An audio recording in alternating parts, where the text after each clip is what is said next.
Welcome, everybody, to tonight's Global Social Witnessing Call. And we're very excited tonight to be here, not only as Pocket Project, but also in partnership and growing friendship with DSMOG, which Matthew will share more about in just a minute, and the Louisiana Bucket Brigade, which Anne will share a bit more about in just a minute.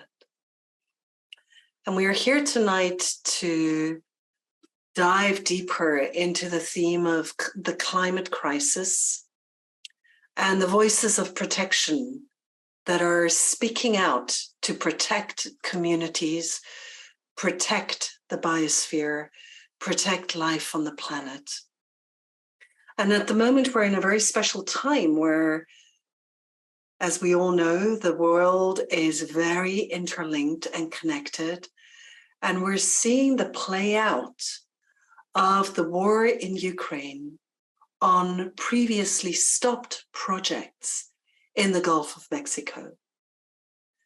So projects that use fracking to get to natural gas that were previously resisted by local communities and stopped by local communities are now back on the table and are starting to go through and be implemented due to needs in Europe, in other places in the world, because of the decision to, and the necessity possibly, to stop importing gas from Russia. So the interconnection in the world is just so close. And what that shows us immediately is that none of us are distant or separate from what is happening in Louisiana, in Texas, in the Gulf Coast. And before we move further into the call, I would love to invite us into a space of settling, so that we can welcome each other, welcome the space, welcome the theme with a presence, not just with our minds, but with our bodies, our hearts, and our minds. So let's just take a moment, and I also invite you to move freely between the speaker view and the gallery view, and maybe especially now for this moment of quiet, we can remove the spotlight and all just shift over to the gallery view. Beautiful. So we can welcome each other. And these precious human beings here, these precious bodies, are the instrument that we're working with tonight. So we'll start with a short settling in, and I invite you to just notice how you are here. You might want to close your eyes or just relax your vision, whichever is more comfortable to you. And take a moment to feel more deeply into this body, your home, your most intimate home. Also, the closest piece of nature that you have. And just notice how deeply are you sitting in the land of your body and in the land on which your body is sitting.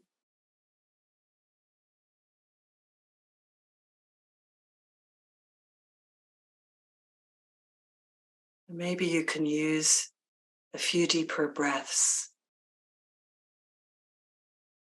to allow yourself to sink in more fully, deeply.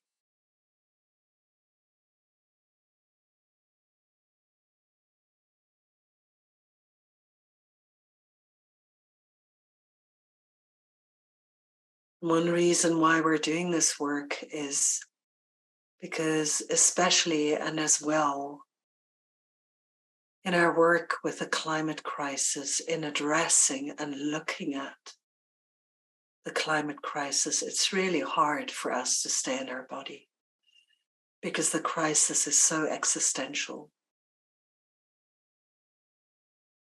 And you might notice just as I say that a part of you starts lifting out.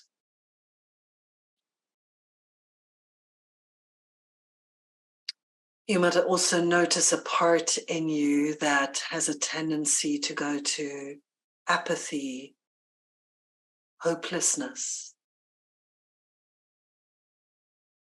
in the face of the intensity of what we are facing. And another part of you might shift to hyperactivation, like wanting to speed up.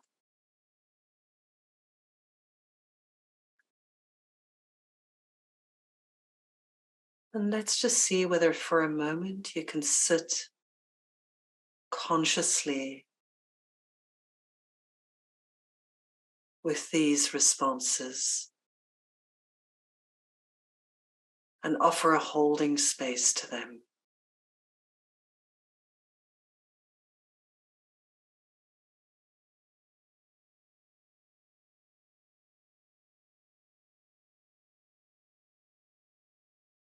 And together we might connect to the soles of our feet and the soil that we are sitting on wherever we are in the world.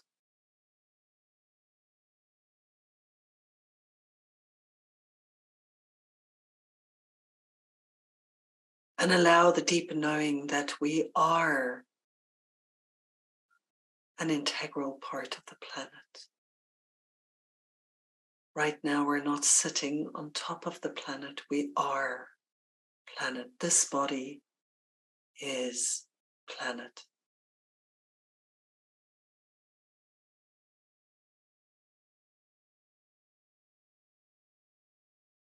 And let's also turn to our emotions, because again, it's a space that sometimes becomes neglected in the climate discussions, in our frantic or hopeless search for solutions. And just notice how your heart is as we turn towards this theme.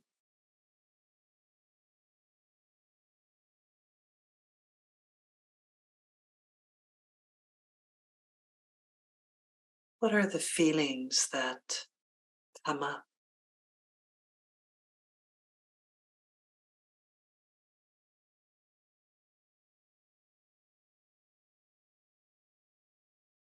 We might notice that there's a layer of numbness that comes up first. Part of our strategy to manage intensity. Let's just see whether we can allow whatever comes up in us to become more conscious, like a flavor, an atmosphere that is allowed to be felt more fully.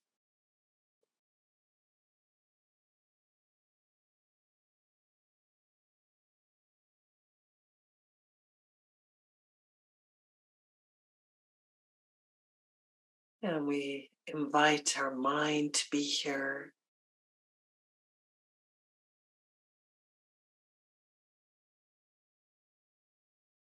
seeing whether both our intelligence, but also the spaciousness to receive, can be online.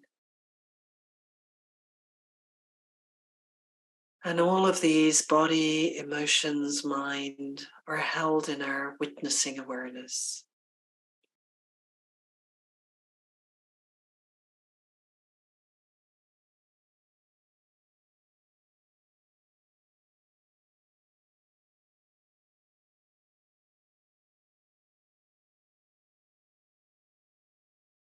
And whenever you feel ready, open your eyes again.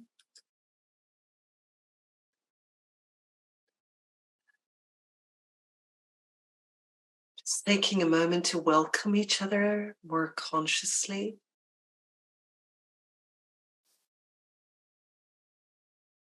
And realizing that none of us are here alone. We are creating a space where our nervous systems start intersecting, a space where we start feeling each other. And as many Indigenous people around the world say, none of us were ever meant to face the world alone.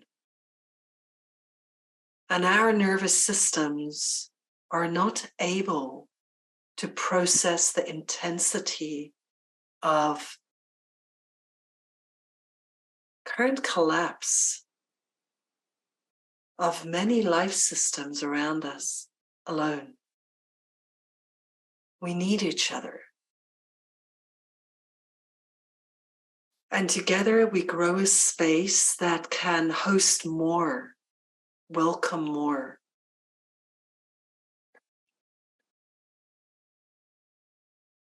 So you might just take a moment to notice the others and take a moment to see whether you can actually feel them. This other person is alive.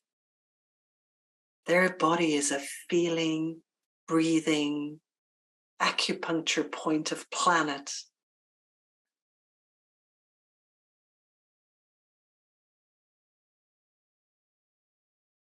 Yeah, and it's our witnessing presence together that shapes how far we can go in terms of the space, the witnessing space that we open up here. And I'll just say a few words about global social witnessing. I know some of you might know the practice, have rich experience of global social witnessing. For some of you, this might be the first time. So this social presence methodology was really created in response to the intensity of a lot of disembodied information that is passed around the world at ever greater speeds, where very often solutions are thought of, developed, brought out, reactions are flying through the ether without the information truly having the time to be embodied, to land in us, so that we respond very quickly on a mental level and don't allow the information to go to touch in on our emotions, our bodies. And even in neuroscience and empathy research, it can be shown that if we truly allow what is happening to land in us and bring a response from that place, it brings a different impulse into the world, a deepened togetherness.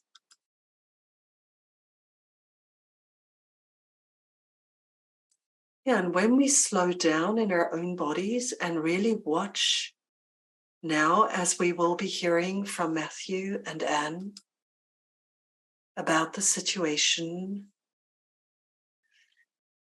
on the US Gulf Coast, I invite each of us to stay very present. Again and again, come present to our bodies, our emotions, and notice how related am I able to stay? Where's the point where I start lifting out, start speeding up? And not that that's wrong or right, but as we become aware of it, we become more present citizens and witnesses of the world. And a little more of life can actually be fully felt, seen, and represented in us. And from that place, we can find more related responses.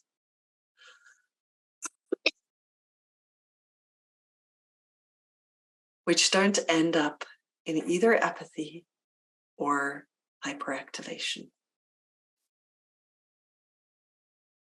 Yeah, so we can all become bigger, more informed citizens and compassionate, responsive parts of the whole. We're also bringing this as a form of citizens' education and inspiration, also starting to bring it to schools, because we see it even in teenagers, how the information can sometimes simply be overwhelming rather than being brought on a level of relatedness that allows them just truly relate. I'm so sorry.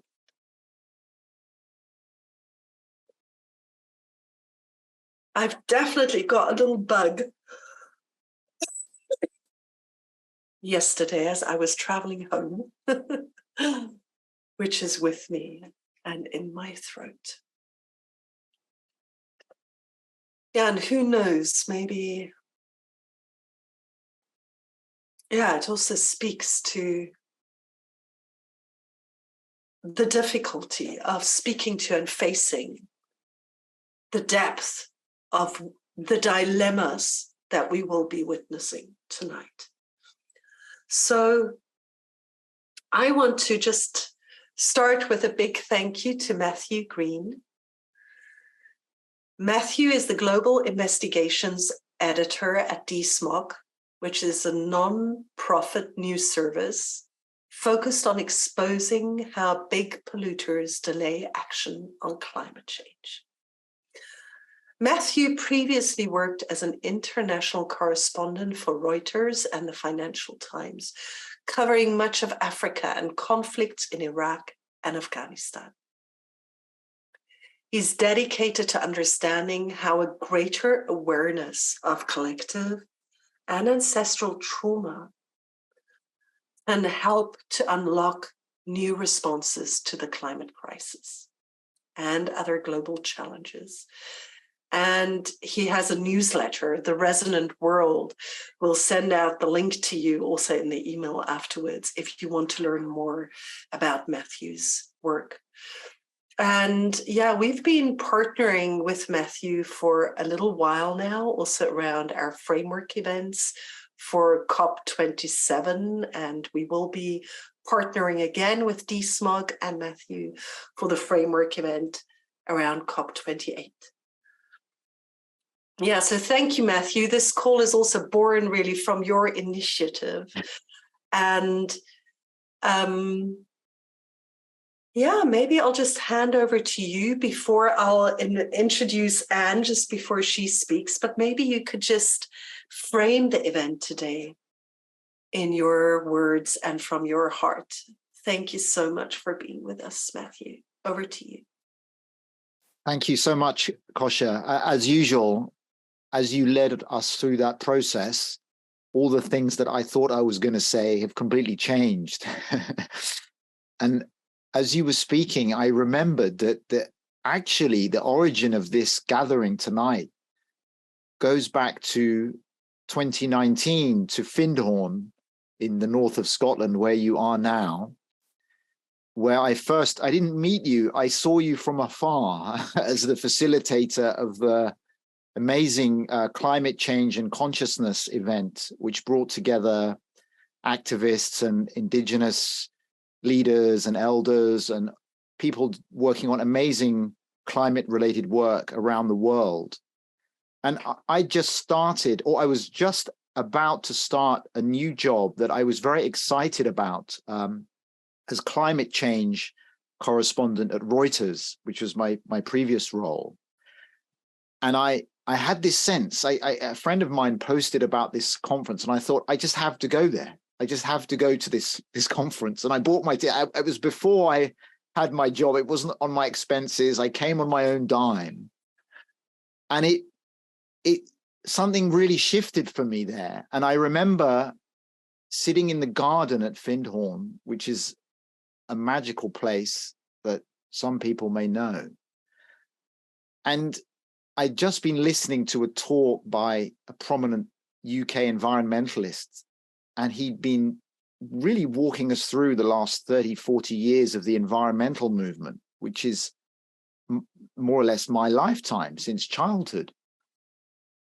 And the talk just cracked something in me. And I remember having been a young boy writing my school projects about the Amazon, and even then understanding the greenhouse effect.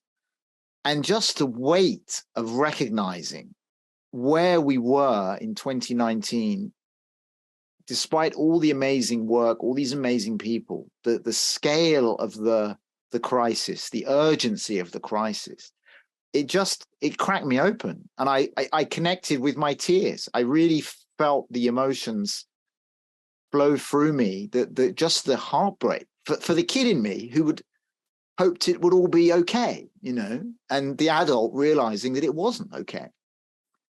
And in that same garden, I met a young man from the US, from Washington State, who'd spent his more or less, I guess he must have been in his early 20s. He'd spent at least 7 years since his early teens opposing a liquefied natural gas project called Jordan Cove in the Pacific Northwest. His whole life, effectively, had been devoted to fighting this project. And it was then I began to kind of realize that at some level, the climate crisis is a fight in some respects, and without wanting to fall into polarization and to us and them and division, it is ultimately about preventing projects being built that are going to cause the crisis to get worse and worse. And as time went by, I worked at Reuters, and I learned more and more about these struggles, particularly in the US.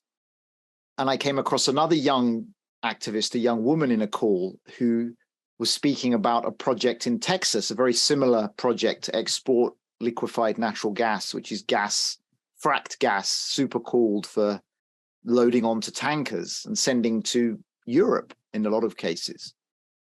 And there was something about this fight again that had consumed years of her life. I thought, years that these people are devoting to trying to stop these projects, the scale of which I found hard to comprehend. The idea that you can have a pristine stretch of coast, fishing, beautiful coastline, that a company will come and with very little consultation, if any, and I'm sure Anne will tell us much more about this, can build a Central Park-sized facility with giant flaring towers and docks to enable ships the length of 3 football fields to take this gas across the sea.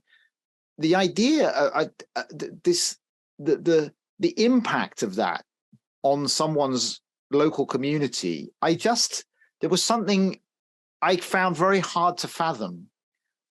And I became very engaged as a reporter in that particular story in Brownsville, South Texas. And I've written about it for DeSmog and The Guardian. And there was another kind of inflection point in my understanding that occurred a few months ago, and in a way was the most recent inspiration for coming to Kosha to suggest, is there something we can do on the US Gulf Coast, which is such a critical front line, if you will, in the climate crisis, both in terms of the infrastructure that is being built, these huge petrochemical plants, plastics, fracked gas, and other facilities that are sprawling out now and being supercharged by demand from Europe after the war in Ukraine. I wanted to. I felt this impulse to bring this forward to the community, and the impetus came from a meeting I had in London with a delegation who visited from Brownsville, Christopher Bazaldu of the Comacruda Carrizo tribe of Texas, who were vociferously opposing this project, and also a colleague of his, an indigenous leader from Puebla in Mexico, Oliveria Montes Lazcano.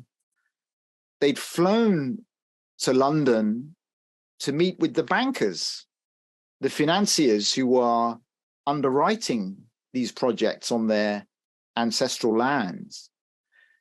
And I met with them shortly after they'd been to visit these financiers. And these meetings had taken place in the buildings right next to Reuters, where I'd been working at the time, in this kind of financial complex in East London, Canary Wharf. And I could picture the scene very well. And the anger and frustration I felt, I sensed from this delegation, and I absorbed some of it because some of my questions were frankly a little clumsy. And I asked at one point, I think it was Christopher, I said, are you going to win this fight? I was asking it from a kind of journalist framing, from the head. And he said, it's not a football game. We're all in this fight. It's your fight. And, we can debate the lines between journalism and activism, but something about his reproach to me actually really landed in me. And I felt, yeah, like it is our fight, however you want to think about that. And I wanted to offer the space to somebody from the Gulf Coast, and Anne very kindly stepped forward to bring voices from the front line and give us a sense of what it's like to be faced with these projects, to be waging these battles to protect communities and allow these voices to be heard. So there were layers to this event building up in me, and I'm really delighted to see so many people coming to listen, particularly to Anne. And thank you, Kosha, for allowing me to connect with the deeper origins of what really I'm here for. So thank you, and I'll pass back to you, Kosha. Yeah, thank you so much, Matthew. And it's just amazing having you here also with your depth of heart and your depth of knowledge. It's a beautiful combination, very touching. And yeah, before I hand over to Anne, I just invite us all to notice where we are now. There might have been aspects of what Matthew shared that touched you, especially. You might be ready to take arms in the battle against the fossil fuel industry, the bankers. You might find it difficult to sit with the image of a battle and long for a different language. But whatever, just sitting with whatever is alive in you now.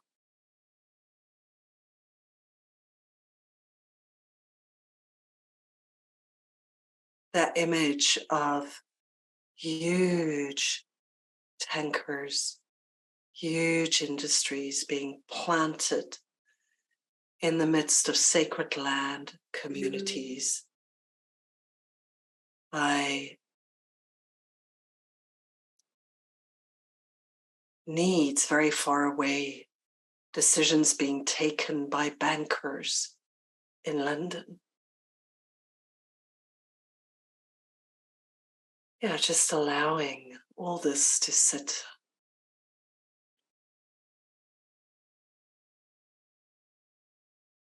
And maybe also noticing where maybe habitually you draw an edge because it feels like it's too much for your nervous system to truly take the information in.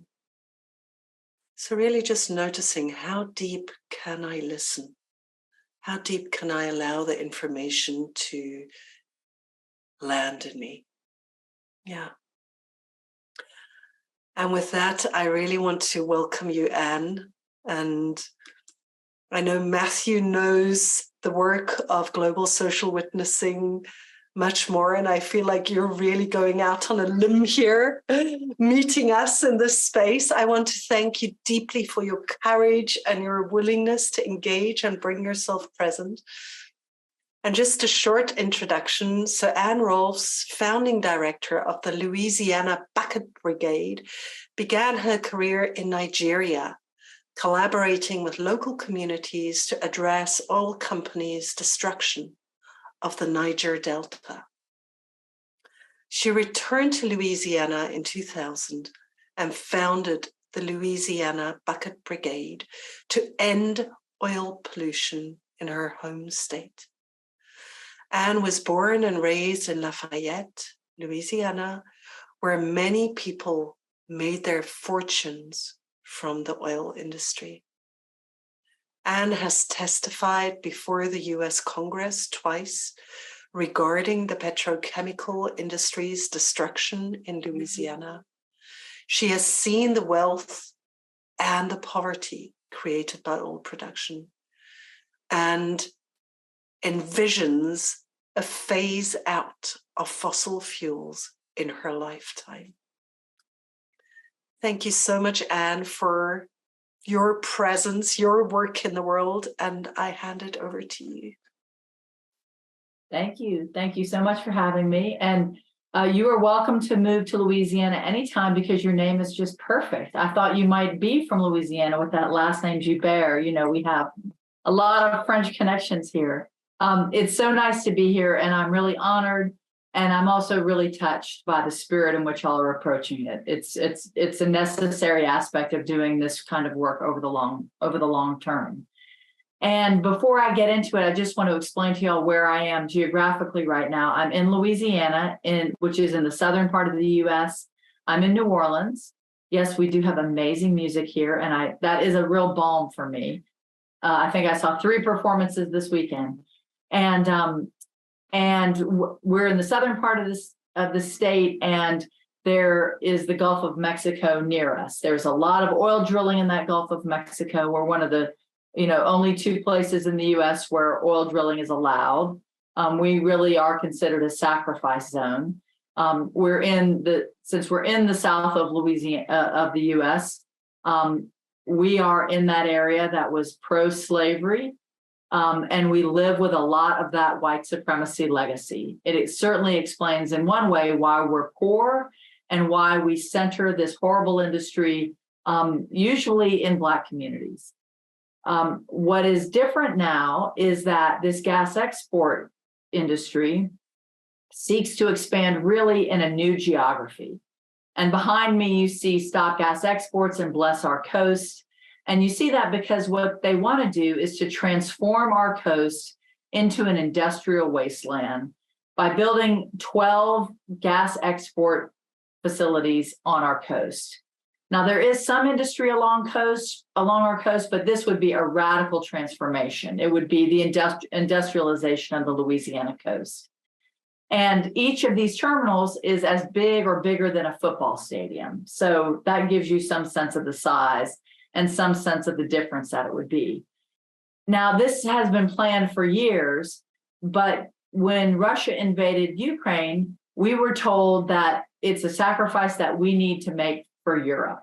And they specifically, I'm not kidding here, they specifically talk about grandmothers in Europe, that if I don't let my coast be destroyed by these bankers, as Kosha says, then somebody's granny is gonna freeze to death. And we know that this is inaccurate for a few reasons. One is they've been plotting this for a long time, long before Putin invaded Ukraine. Two, there is a lot that can happen and has already happened in Europe regarding conservation. And I know that this past winter was something that we were all really concerned about. I didn't want anybody's granny freezing in the winter, and yet Europe came through it pretty well. And conservation measures have had a big impact there and could have more were that the focus of European investment. And then finally, there's, of course, renewable energy, which is another retort to this idea of gas, gas, gas all the time. I was in Germany recently. I saw the destruction that is happening on the European side to build these import terminals that the Germans told me people don't need, that it's an over build out to make money for a certain slice of the population. But in fact, Europe and England can reach your energy needs without all this gas. So that felt important to me. They also told us that a lot of the gas is actually earmarked for industrial use, that in fact, that the bankers and industry wants this gas so that y'all can make more plastic, right? I mean, what a terrible idea. So I wanted to debunk that right off the bat, that this is actually a false contortion of this idea of global witness. We would be happy to help Europe were it really needed, but in this case, it's not. And the best sort of work that we can do together and the witnessing that we can do together is to be truth tellers and say that we don't solve Europe's energy needs by destroying the coast of Louisiana or any place for that matter. All right, so I'm going to go into a little bit of detail about what's happening here. Along the coast of Louisiana, this is they're really centralized in the western part of our state, which is near the border of Texas. And the culture there, it's a most beautiful place. It's a place called Cameron Parish, and there is a center there that really has been really the equivalent of a fishing village for decades now. And it's where so much seafood from Louisiana comes from. If you think about my part of the United States, something that everybody would talk about would be music and seafood. And Cameron Parish, in the bullseye for these gas export facilities, is a place that is really important for our seafood. And so when we talk about the threat of these gas export facilities, what we're really worried about is our culture. Because we know that if we get more and more of these tankers coming in, we know that that's it for the fishing grounds, right? That the fishing grounds are going to be destroyed, both because of the construction, but also because these huge tankers will be disruptors. But part of, I want to read y'all some notes from my conversations with the fishermen. Because in order to do this work, over all this time, I've been doing this work in my home state since 2000. What I do is I collaborate with the people who live right there. I live nearby, but there are some people who live right on the fence line of the proposed construction. And so what the Louisiana Bucket Brigade does is we center partnership with those people who are really in the firing line. So this is my notebook from one afternoon spent really early when I started to connect with the fishermen. And I just wanted to read y'all some notes from those conversations because it gives you a sense of what is really at stake for them. Yes. Just before you go there, let's just have a very short break. Yeah. Oh, yeah. I didn't mean to take you off, but just notice again, come back and notice. You know, what we heard so far, again, the intensity of what you're sharing. And just noticing where we are right now. And where our witnessing capacity is right now. Yeah. Thank you so much. And back to you for the voices of the fishermen of Cameron. And I don't feel that I have the same calm voice as you, but I just can't do it. I get too fired up about it. And I would like to say that I do consider myself a joyful warrior And a really important spirit to me is taken from Frederick Douglass, who some of y'all might know was a leading abolitionist here in the U.S. He was himself enslaved for the first 20 years of his life. He did find great freedom, spiritual freedom, and other when he traveled around Europe and gave lectures. But he, in a recent biography of him, it said that this idea of radical hope was extremely important to him, that he saw himself in this long biblical tradition in which, great ruptures with history would happen alongside great repair. So I really proudly carry forth that tradition of radical hope. It seems impossible, but as we all know, often the impossible does come to pass. So with that, I'm going to read to y'all what the fisherman told me. I was talking with three people, Nicole Dardar, Roddy Aguilard, and Travis Dardar. And here's what they told me. That the export company, Venture Global in particular, had bought up all the boat launches where they used to be able to launch their boats to go fishing. They had also leased all the docks and bought the property so that the area in which they could set out to the ocean in order to fish has been greatly reduced. After a hurricane, people posed the question to Venture Global, what are y'all, we want to help people build back. We want to, help people come back from the storm. And he said, and the person from Venture Global said, no, the hurricanes are our friends. After a while, we won't have to worry about the people who live here. The hurricanes will wipe them out. So Venture Global sees the people who live there as an obstacle to doing what they want and is hoping that hurricanes wipe them out. Venture Global bought the dollar store and shut it down, getting rid of commerce and a place where local people could shop. The local government, unfortunately, I'm sure it's shocking, and I won't go into it, but is facilitating this destruction of their own home. And they won't permit local food trucks. They won't permit any local vendors. They'll only permit these more national ones that Venture Global will let in.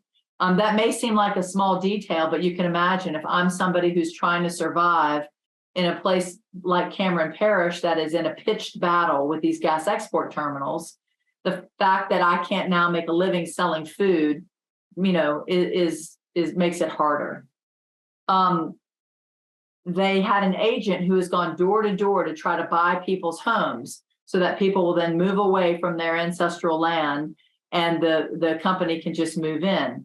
And when one person that they work with gave a figure that he would need to be able to leave, the Venture Global representative said it would cost more than that to knock down your house. This place isn't worth that, right? So you can see they're going door to door and really insulting people. The Cajun Navy, which is a really wonderful response outfit that comes in after hurricanes, was not actually allowed to go into this area after a hurricane. Again, the local council blocked them from coming in because they're trying to depopulate it to make way for this industry. The place where traditionally the fishermen have lined up their boats and had the blessing of the fleet at the outset of the year, that's all been taken over by the gas industry. They've started to fill certain areas with mud from their construction, and so drainage isn't very good in the area anymore, and people's homes are flooding. Nicole Dardar told me that she's had to start taking medication for anxiety because of the intensity of seeing their home destroyed right before their eyes. And then there was this traditional way of catching flounders, which is just to put one line in and do it one at a time like that. Now the tankers come through and they make these big waves, and that kind of floundering isn't possible anymore. I want to emphasize that we are in a part of the world that is extremely fragile already from climate change.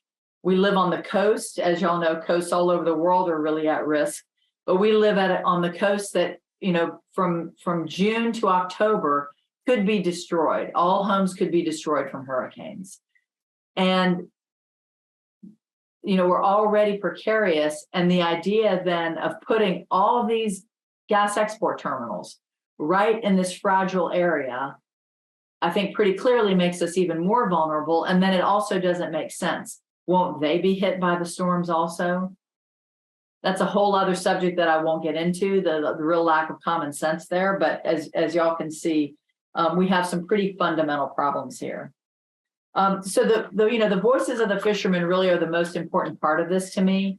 I do want to say that this part of our state is incredibly beautiful. It's actually one of the most beautiful places I've ever been anywhere. I've traveled a lot around Africa, and there are beautiful places there. And this place, Cameron Parish, matches some of that beauty. The clouds there, the size of the sky, it's a big sky.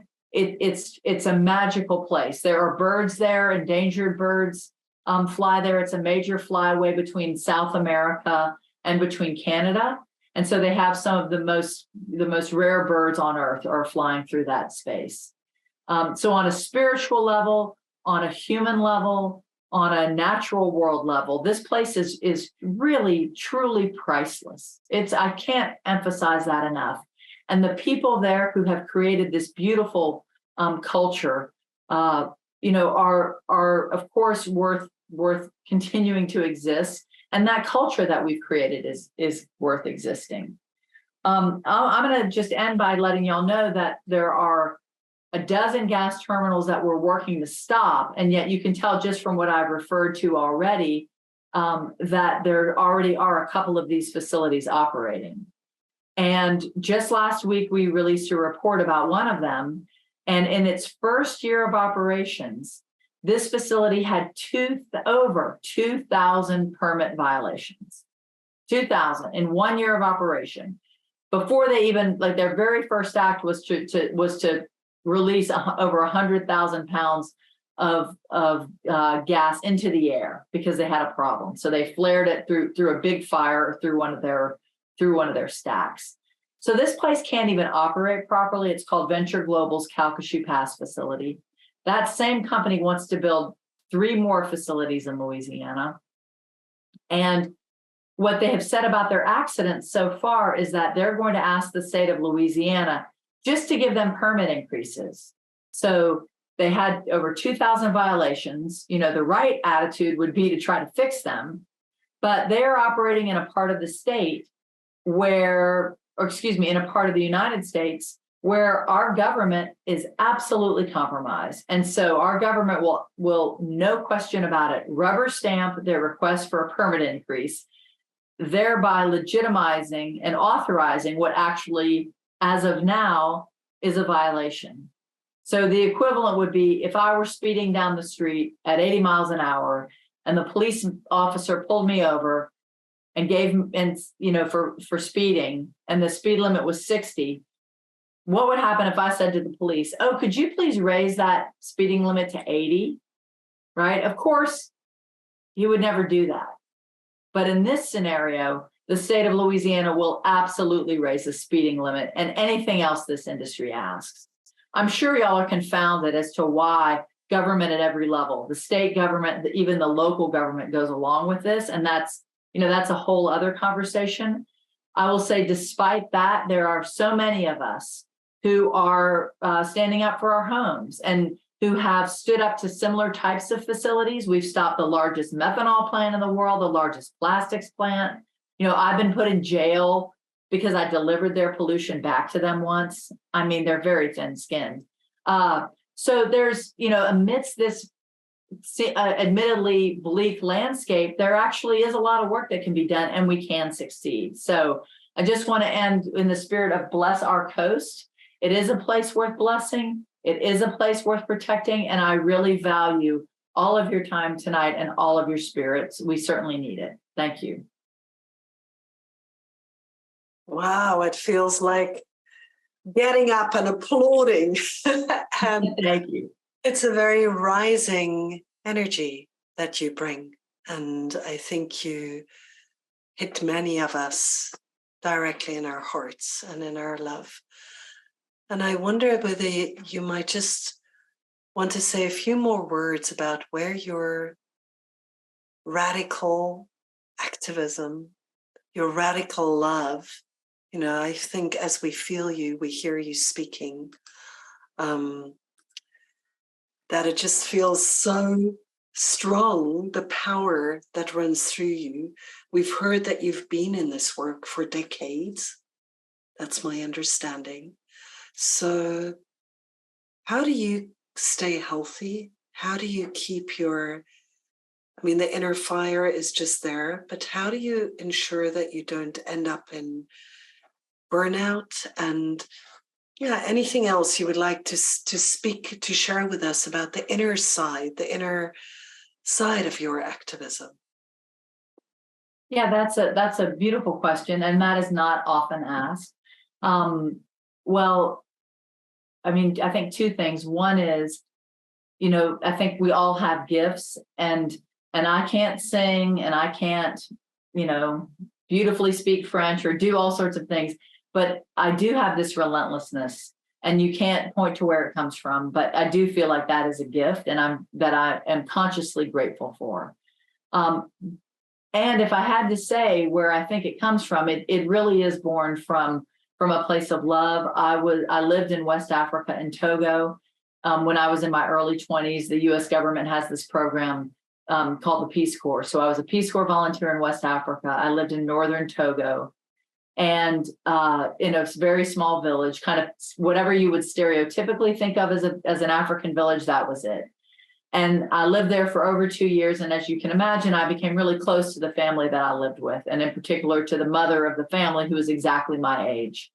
And we had this, our language in common is a language called MOBA. And as you can imagine, I'm fairly limited, but you know, I learned enough that we could communicate, and we became profound friends. And when I came home from Togo, I started to learn about what was happening in Nigeria. And I had been raised really to work for the oil industry, I would say. I grew up in an oil town.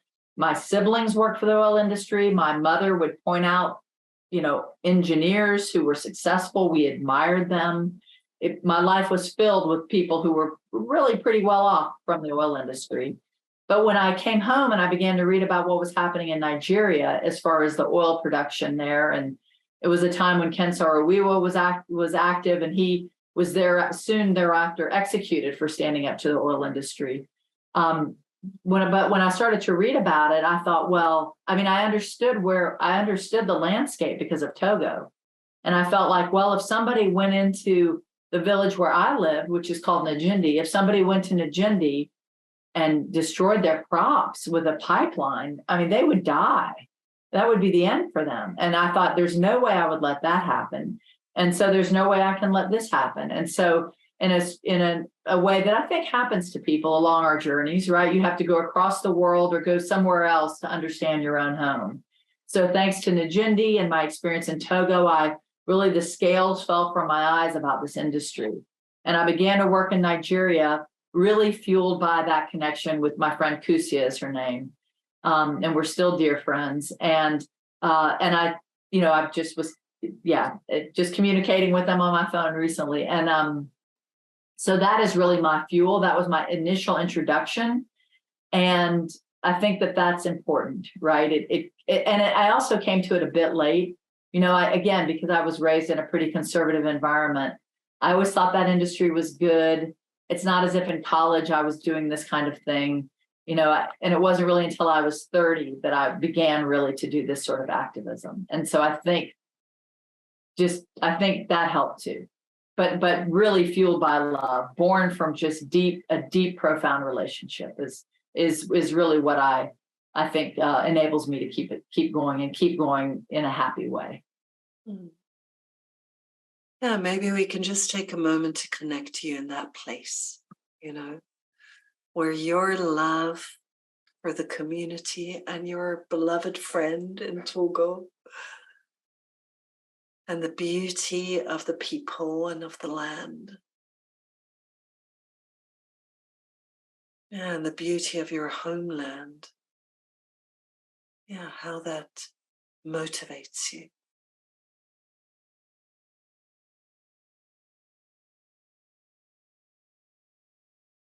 And we can even take a moment in this particular space to invite a blessing for your work, because even though, you're amazing, like with also, the background that you come from, to really put that privilege to use in the way that you do. And also sometimes it's lonesome, especially when we follow other paths than our families. So just allowing you to feel our gratitude and appreciation.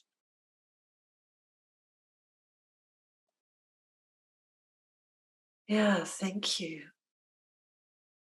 Thank you so much. And I'll invite Matthew to just join us here. Matthew, maybe we just stay with the three of us for a moment and you just add anything you would like to add right now to the...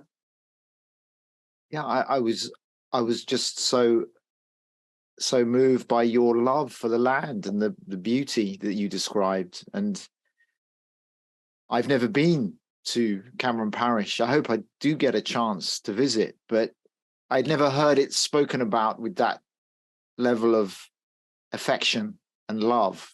And I think there was something very nourishing and inspiring that came from that for me. We often, as journalists and as activists, we get caught up in the analysis of the situation, which we have to do, right? We have to present the facts and put it into to context and help people understand the what's happening on the ground. But you brought something through that was so much more than all of those facts. And I really appreciate you sharing that with our community here. So thank you. Yeah, great. So maybe this is and I also invite us, that there is a lot of space after this call to go deeper into the concrete facts and solutions, and how strong I just see your message, Catherine, just how strong our wish is to bring solutions and to help. And also to, notice in this particular space of global social witnessing, just how deeply that touches us.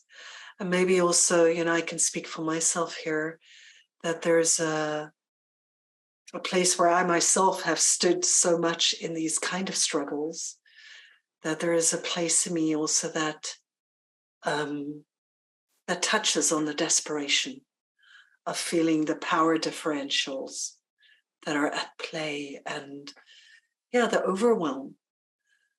Many of us might be in touch with that also here. So I want to thank you both deeply, and we'll complete by looking at a few photographs, a few slides from the area, just to also bring the visuals. And then we would like to hear a few voices from here, from this space, but also welcome you both to add your voices again at any time when you feel. Yeah. So, Matthew, would you just like to introduce the slides that we will be seeing? Yes, these are pictures taken from DSMOG, our website, from various stories written by Julie Damansky, who is a photographer and journalist based in New Orleans. We also have another correspondent there, Sarah Sneath, who writes for DSMOG. And I just picked a few of Julie's pictures, which I felt gave a sense of the sheer scale of the fossil fuel and the petrochemical industry, an insight into the kind of vulnerability to hurricanes and other climate damage that communities are facing, just the sheer ferocity of the devastation that can be caused, and also some members of the communities that we've interviewed whose struggles to rebuild and to defend themselves. We've profiled. So there's no real commentary to the pictures. It's just an invitation to have a look and tune in and get a flavor visually of some of the kinds of places and people that Anne has referenced.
That's Travis and his wife, Travis Dardar and Nicole Dardar. Hmm.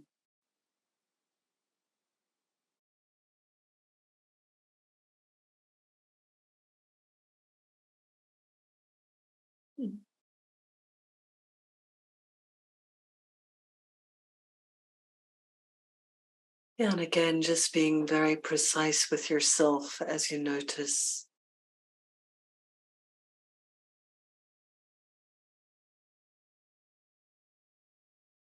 where you're able to relate, open, breathe, and where your body starts contracting, turning away.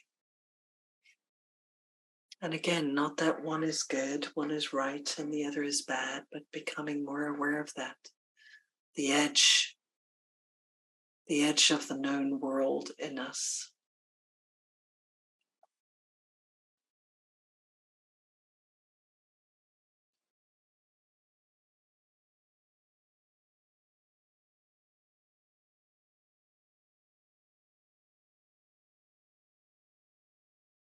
Yeah, thank you. And I want to also, not just thank you, Anne, for the incredible work you do, but also you, Matthew, and all the journalists with you who have we can feel the same deep heartfulness in your work. And the challenge of being a neutral, rational journalist who brings all the facts, when it's so deep. Yeah. If there's anything either of you want to say at this point, I welcome that. And we also invite all of you, if you would like to just share in an embodied way how you are touched, what you're feeling right now, you're very welcome to raise your hand. Just at the bottom of the screen, you can see the raise hand button.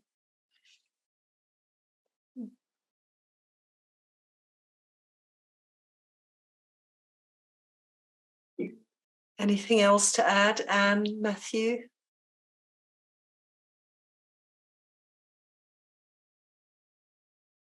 Happy to hear a question if there's any. Yeah, let's hear from other people, definitely. Yeah. Great. So let's go back to the gallery view. Ben, who's our wonderful tech host, can put us back. And we'll start by hearing from you, Sabine. Yeah. So thank you very much for your sharing, Matthew and Anne, and for your nice hosting, Kosha. This is my first bearing witness on climate change call. And I'm really, really deeply moved. As for a long time, I have turned my back to the topic of climate change and environmental problems. I really feel I get in touch with the feelings I had as a child when I realized what is happening out in the world. And I remember the feeling either I can cry oceans of tears or I could faint just in front of what I'm realizing, what is going on. Or what I did, I was getting up on my feet and was trying my best to fight. And I studied environmental sciences. I have a master in environmental sciences, and in the end, I landed in an office where I should look at data about whether we should install the fifth clearing water purifying system. And after 4 years, I ran in a burnout. I had small children then also. And in the year after, I realized this is not the way. How we gonna save this world? And I turned more now to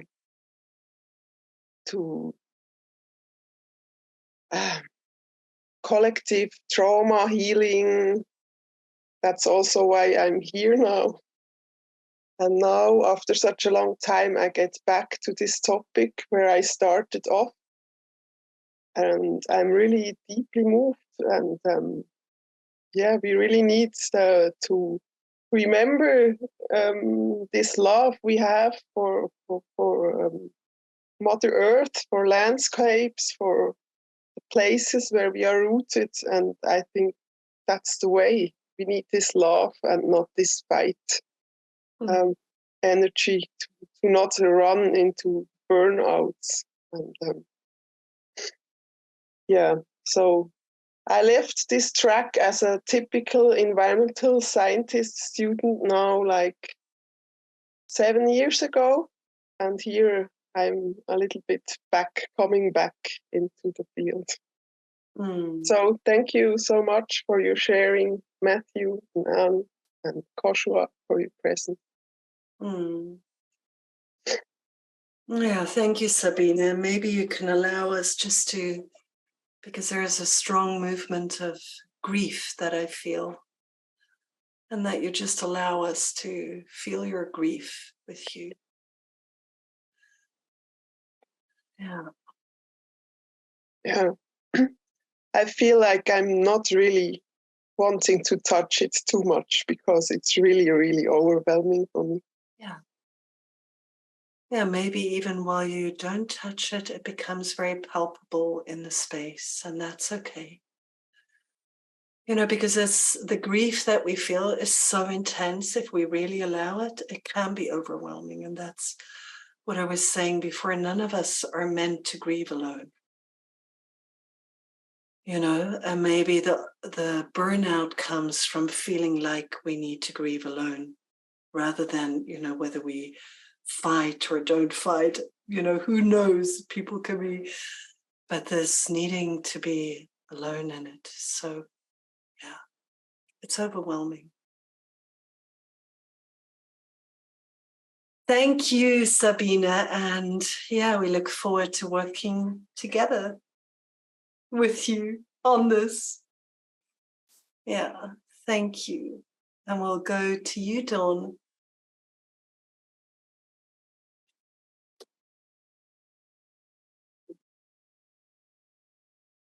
So I am deeply touched and stirred up inside, and I would like to thank Matthew for initiating this, and Kosha for making it possible, and for may you have all the blessings that anybody can even think of as you do your work.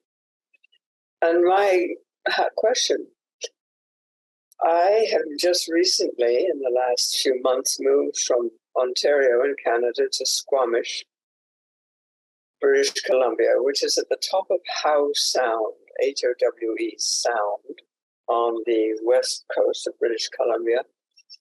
And I believe that an LNG facility is going to be built here. So I would like to know if anybody can give me a link or some resources to find out about other people who may be in opposition to this. I can make my own inquiries, obviously, in the town at just beginning. But that is my question, is there may be a group like Louisiana Bucket Brigade, the Squamish Nation. I don't know their position because it's certainly on their land. I don't know. But that is really my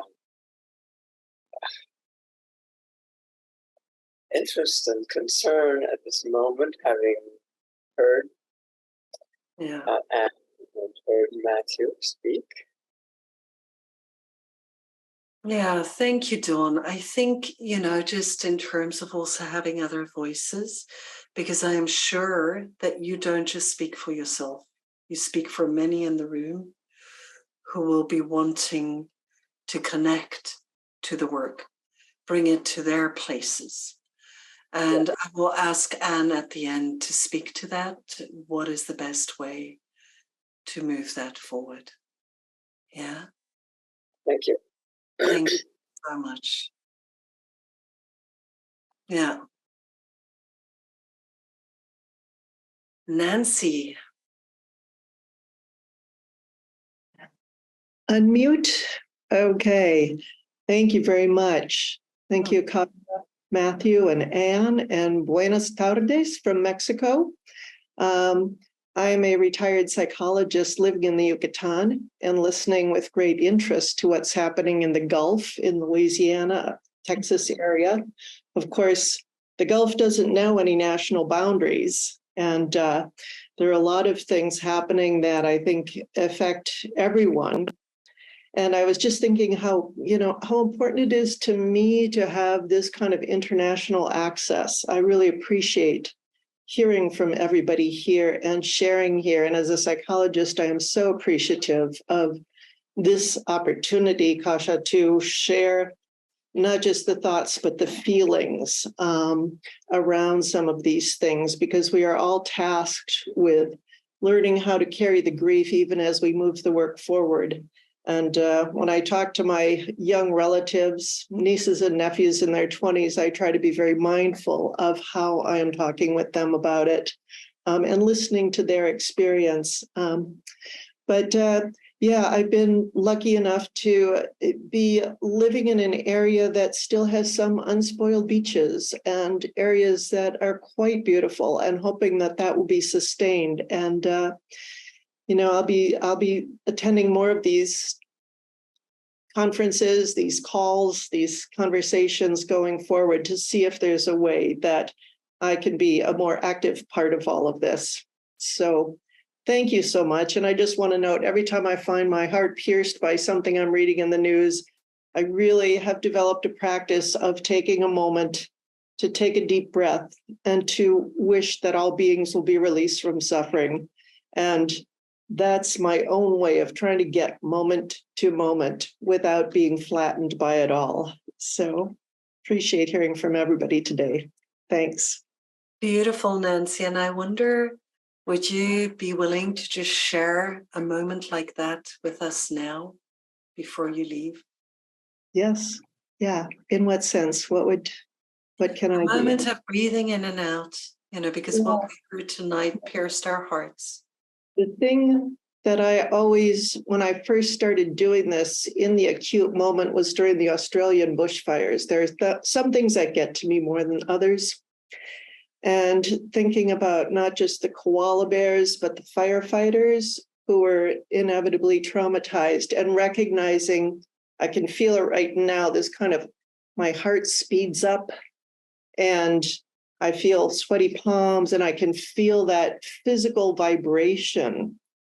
And not to try to shut that off, but just to ride through it, I think is really important. It is kind of like surfing. You don't try to stop the wave. You try to stay, upright and breathing on top of it. And so when I have a moment like this, I just notice my breathing. I allow it to deepen. And I think about whoever it is I'm most concerned about. And I think, may all beings be released from suffering. And may all beings know peace. And sometimes I become instantly calm. Other times I become tearful. And all of those things are actually okay.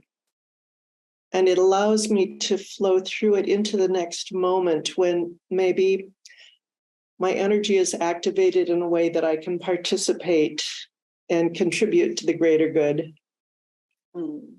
So just taking that moment to take a breath, and it doesn't take much, but just to allow it to happen and know that you can be okay even when you feel this. Yeah, so maybe we can just collectively take a breath with you right now.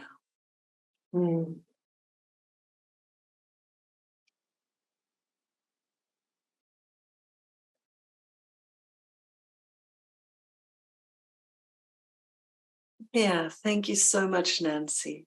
You're so welcome. We're all in it together. Thank you. And Salal.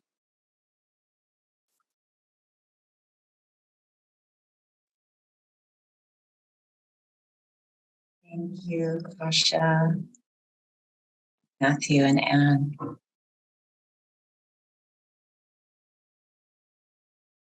I'm feeling my heart pounding right now.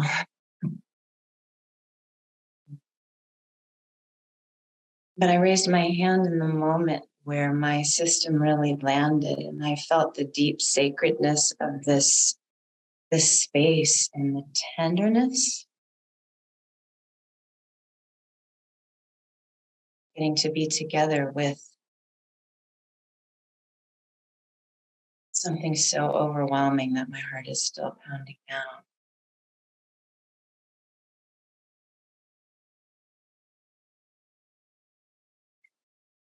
So in riding the wave, as Nancy just invited us,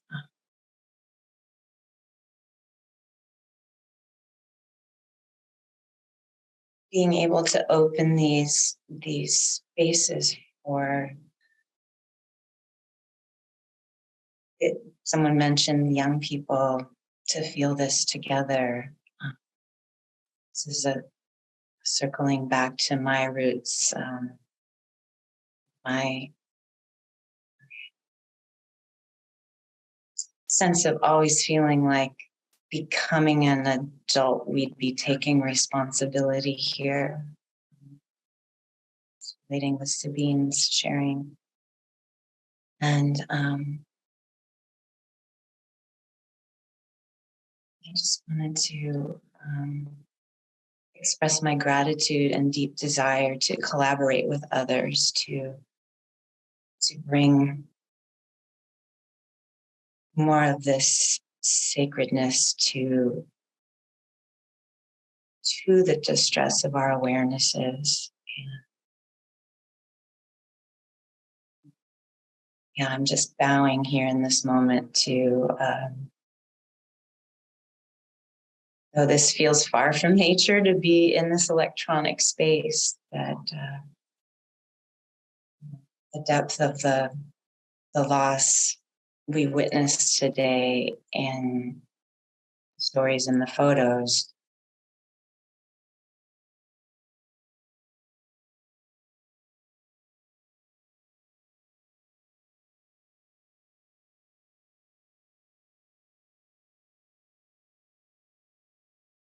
that we have the equal potential and depth to be with each other through all of this becoming that humanity needs to do to return to our sensitivity and love for all life. Yeah, thank you so much, Salal. Thank you for being here and being part of this and expressing your longing for collaboration. Yeah. And Don, I have been to the top of that beautiful Squamish overlook on my 50th birthday, naming Pacific Northwest where I am. And so much for your love and dedication. Yeah, thank you, everyone. Kathleen, I'm so sorry we won't have time to hear your voice. Maybe if there's something you would like to share in the chat. And just, thank you for your presence here. I can feel it. And maybe we can spotlight Matthew and Anne again, Ben, and just offering you both space for any last words you would like to share. And especially Anne, also, what people shared, the wish to help, the wish to support, the wish to collaborate, connect initiatives. So maybe you would like to share a few words about that. Yes. Well, just practically to the person from Washington State, that y'all have actually had great success protecting y'all's home from a lot of attempted construction of these facilities. And there's the Columbia River Keeper, which I do know is in Oregon, but they have worked with communities in Washington to keep the areas beautiful and pristine. And so you might reach out to them, Columbia River Keeper. I know them to work on gas exports. And then there are two other environmental groups that I'm familiar with in Washington State. I don't know if they've worked on the export issue, but one is Washington Environmental Council, and the other is Toxic Free Future. And those are, good and beautiful people doing this work. And I think my only comment is just to really appreciate everybody on this call. It's very meaningful to have you all here. And this is a spiritual practice. And it's unusual that I am in a space in which this work is treated as that. And I really appreciate it. I will carry it forward with me. And as it gets very sort of busy in all the traditional worst ways of that word. And yet bringing this into it, of course, slows it down. And I think adds a really invaluable depth. So thank you all very much. Yeah, wow, Anne, I'm touched by your openness and your clarity. And just from my side, I so look forward to continuing to collaborate in these ways. I'm also coming from 15, 20 years of activism and also involvement in the UN climate change negotiations. And this is just one layer to add. Yeah, thank you so much. Matthew, any last words from your side? Yeah, I'm so happy, Anne, that you found some nourishment here and you you were able to you were able to come and bring your presence and your amazing work without knowing too much about what you were letting yourself in for. And it's wonderful to see how much resonance and support and inspiration that's emerged in response to everything you brought. So thank you so much, and looking forward to coming back to you for more quotes in DSMOG stories as we go forward. I think I have a DSMOG colleague or two at least on the line here as well. So thank you as well for coming. And everyone else, I really appreciate your attention on this issue. Obviously, you're invited to follow our work at DSMOG, where we do write a lot about the Gulf Coast and similar issues, similar front lines in the climate crisis in other parts of the US and in Europe and beyond. And as well, if you wish to follow my newsletter, Resonant World, I'm on a journey to really try to integrate this practice that we're developing, this understanding of collective trauma, with the media, with journalism, to see what new perspectives that we might be able to bring. So please feel invited to join me on that exploration as well. I really appreciate your support. And thank you, Kosha, as well, for another beautiful session. Thank you, everybody. Yeah, wow, huge thanks to both of you. And just to complete, we actually have a next call tomorrow. That seems a bit crazy, but it's true. Where we're going to speak with Maria Leister. It's really building on today's work. So Maria Leister is the co-director of the Harvard Program for Refugee Trauma. And she will be sharing, on the one hand, about exactly what you were sharing about, Anne, the heartfulness, bringing our love out into the world as women. So we're about to launch our trauma-informed women in leadership training next week. And this is exactly bringing these worlds together. So how can we become even more effective by slowing down and bringing deep awareness to the nervous system aspect of our engagement in the world? And so tomorrow we'll be learning about her work, how she, as a refugee to the US, is working with refugees from around the world. Right now, already, we have more than 3 million displaced people in the US due to the climate crisis. And just as what you said, Anne, most of those people come from the poorest communities, many of them from the African American communities. So join us for that combination. And if you're called to bring out your woman leader into this work, who, the combination of fully turned on heartfulness and love and bringing that into places of power. And I think we couldn't have had a better example here today than Anne. If you want to turn that on in yourself, you might consider joining us for the training, the Trauma-Informed Women in Leadership online course. And Anne shared, I think, the link for that. And lastly, we have a super exciting, it's such a wrong way of saying it, but I am really touched about our next Global Social Witnessing call, which will be in a month on the 26th of June, with Anqueta Achaleka, who's originally from Cameroon and now not from Cameron in Louisiana, but Cameroon in Africa, and is currently living in Sao Tome and Principe. And she will be offering a call addressing the legacy of slavery, going to the roots in Sao Tome and Principe. Yeah, and as we just also heard from Anne and from Matthew, we know that all these issues are deeply, deeply interrelated.